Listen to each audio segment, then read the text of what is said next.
इन्होंने 8 लोगों को तिहाड़ में अपनी आंखों के सामने फांसी पर लटकते देखा है। सुनील कुमार गुप्ता जी के साथ हमारी इस बातचीत को जरूर देखिएगा। पूरा एपिसोड डिस्क्रिप्शन में लिंक दिया है। फिलहाल क्लिप एंजॉय करिए, फ्रेंड्स के साथ शेयर करिएगा। Thank you. अफजल गुरु को जो फांसी हुई तो आप बहुत ज़्यादा इमोशनल हो गए।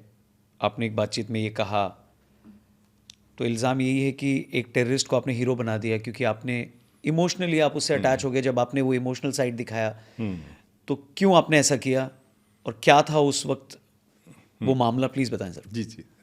देखिए क्या हुआ कि जब अफजल गुरु को जो है फांसी देनी थी, तो क्या होता है फांसी देने से पहले जो है उनको प्रिजनर को जब कोर्ट से कंफर्म हो जाती है फांसी, तो वो प्रेसिडेंट के पास जो है मर्सी पिटिशन दे सकते हैं।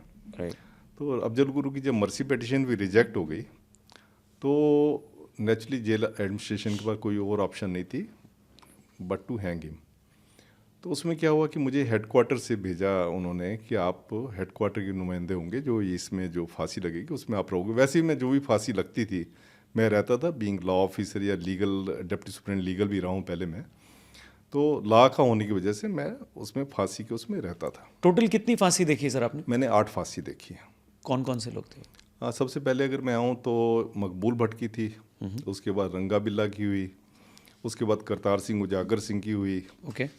उसके बाद सतवंत सिंह केहर सिंह की हुई और लास्ट पे अफजल गुरु की। तो 8 फांसी मैंने जो है देखी। तो अफजल गुरु की जो फांसी की जो आप बात कर रहे थे, तो उसमें क्या था कि मैं हेडक्वार्टर की तरफ से गया, तो इसने जब अफजल गुरु ने मुझे देखा तो उसको ये लग गया कि शायद कुछ उसके साथ होने जा रहा है।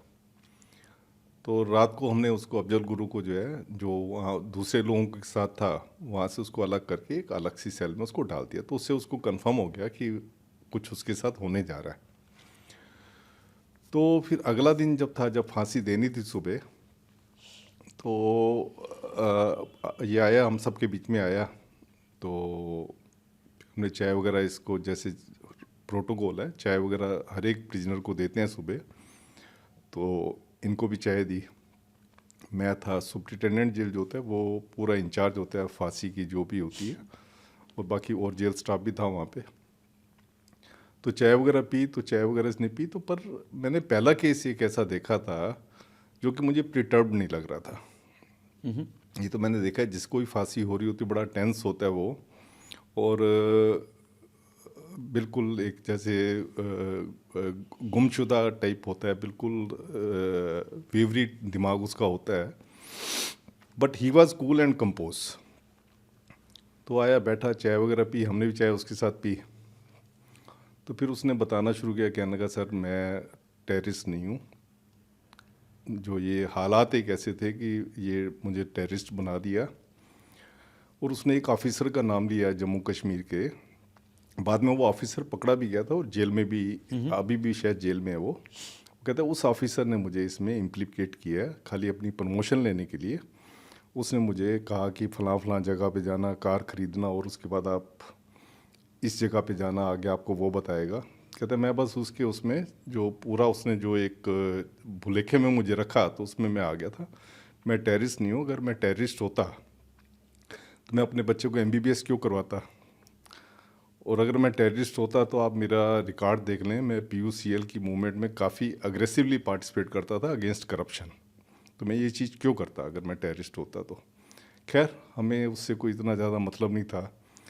फिर उसने मुझे पर्सनली कहा कि आपकी आंखों में ना मुझे बहुत कंपैशन नज़र आता है, तो अगर आप मुझे परमिट करें तो मैं, जब मुझे आप फांसी पे लटकाएंगे तो मैं आपकी आंखों की तरफ देखना चाहता हूँ। मैंने कहा ठीक है, मुझे कोई एतराज़ नहीं, आप मेरी आंखों में देखें या किसी और की आंखों में देखें, उसमें मुझे कुछ वो नहीं है। उस पर सर कपड़ा नहीं डालते? कपड़ा तब डालते हैं जब बिल्कुल जब एग्जीक्यूशन करते हैं उस टाइम पे कपड़ा डालते हैं। तब तक वो आंखों में देखना चाह रहा था? हाँ, उससे पहले जब वो उसको अपनी सेल से निकाल के वहाँ तक फांसी के तख्ते तक लेके जाते हैं तो तब तक वो देखना चाहता था। मैंने ठीक है। उसके बाद वो कहता है सर मैं जैसे बच्चे बच्चे की तरह जो है उसने उछलते हुए कहा कि सर मैं एक गाना सुनाना चाहता हूँ। हमने कहा सुनाओ।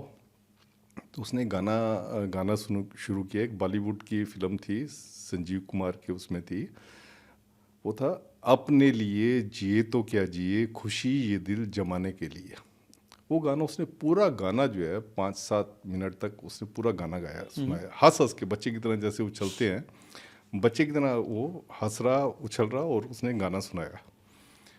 तो हम भी साथ उसके गा रहे थे, तो काफ़ी अच्छा लगा। उसके बाद उनको जो है जब फांसी के उस पर ले गए, तो मैं जैसे तख्ते के, फांसी के तख्ते के साथ ही खड़ा हुआ था, तो वो देखता हुआ गया जैसे उसका था।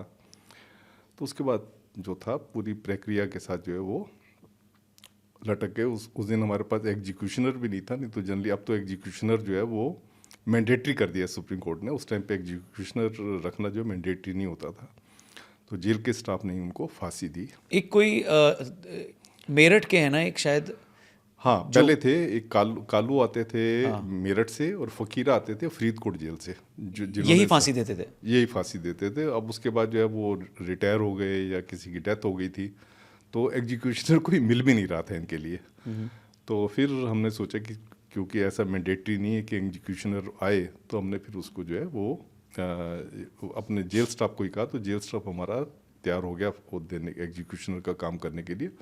और वैसे भी मैं बताऊँ आपको, एग्जीक्यूशनर का काम जो इतना कोई वो इतना कोई वो इतना मैकेनिकल, मतलब बहुत मैकेनिकल होता है, इतना उसमें वो नहीं होता कि कोई कॉम्प्लिकेटेड काम हो, ऐसा नहीं होता। तो किसी को भी कहें तो वो फांसी दे, खाली आपको लीवर खींचना होता है तो वो हो जाती, फांसी हो जाती है। तो इसको फिर जेल स्टाफ ने फांसी दी। तो उसके बाद जब हम घर गए, तो मुझे बार बार उसके जो कहे हुए शब्द थे कि मैं टेररिस्ट नहीं हूँ, मुझे टेररिस्ट हालात ने बना दिए, हालात ने क्रिएट कर दिया मेरे में टेररिस्ट। और फिर जो गाना गाया था, फिर उसने जो मेरे लिए पर्सनल कमेंट्स किए थे, कंपैशन आपकी उससे लग रही है, तो मुझे लगा कि शायद ये तो मैं जानता हूँ कि मेरी आंखों में बहुत कंपैशन थी, हर एक के लिए मैं बहुत कंपैशनेट होता था, पर वो बंदा एक ऐसा था जिसने इस चीज़ को पढ़ा और ओपन में कहा। तो मैंने कहा चलो एक रिकॉग्निशन तो इसने दी है, और लोग तो बोलते नहीं है। तो फिर मैं जब घर गया तो मैं काफ़ी परेशान सा था। एक बार वो गाना मैंने कितनी बार सुना, बार बार उस पर यूट्यूब पे सुना, बहुत बार सुना। फिर उस दिन जब मैं गया तो मेरी फैमिली में उनको पता नहीं था कि ऐसे ऐसे मैं ये इसके अफजल की एग्जीक्यूशन में जो है लगा हूँ। तो फिर गए तो बस मेरे मैं फैमिली के साथ लग के, बेटी और वाइफ के साथ लग के, आई क्राई ए लॉट। तो ये पता नहीं क्या था, एक क्या सा नेचुरल रिएक्शन था, क्योंकि हमारे लिए देखें क्या होता है, जो जेलर होता है, जेलर का और जो प्रिजनर है उसका जो रिलेशनशिप होती है, that of the host and guest. ये कौन डिफाइन करता है? Law define? ये सुप्रीम कोर्ट ने, ये लॉ डिफाइन करता है, और सुप्रीम कोर्ट ने डिफाइन किया हुआ है कि जेलर जो है वो होस्ट होगा और प्रिजनर जो है गेस्ट होगा। तो चाहे जैसे कितना भी हीनियस क्राइम क्यों नहीं किया, जितना भी हीनियस क्राइम क्यों ना किया, देखिए क्या होता है, जेलर का जो है उसके क्राइम से मतलब नहीं होता। जेलर का पहला फंक्शन होता है सेफ एंड सिक्योर कस्टडी, कि कोई प्रिजनर जेल से भागे ना। अगर आपको ये पता लगे कि बड़ा तकड़ा जो है भागने की इसकी टेंडेंसी है, तो उसको हम हाई सिक्योरिटी वार्ड में रख देंगे। अगर किसी का है कि उसकी भागने की वो नहीं है, आम वो है, तो उसको हम आम वार्ड में जो है रख देते हैं। तो हमारी रिलेशनशिप वही गेस्ट और होस्ट वाली होती है। और जैसे आप अपने गेस्ट को अपने घर में रखते हैं, तो आप उसको जो भी है उसकी जो भी आप अपनी औकात के हिसाब से कर सकते हैं, पर इसमें जो रूल के हिसाब से आपको करना होता है वो आपको करना, और आपको हर एक प्रिजनर के लिए कंपैशन रखनी होती है। आपको इससे मतलब नहीं होता कि बाहर तो कितना गंदा क्राइम करके आया है।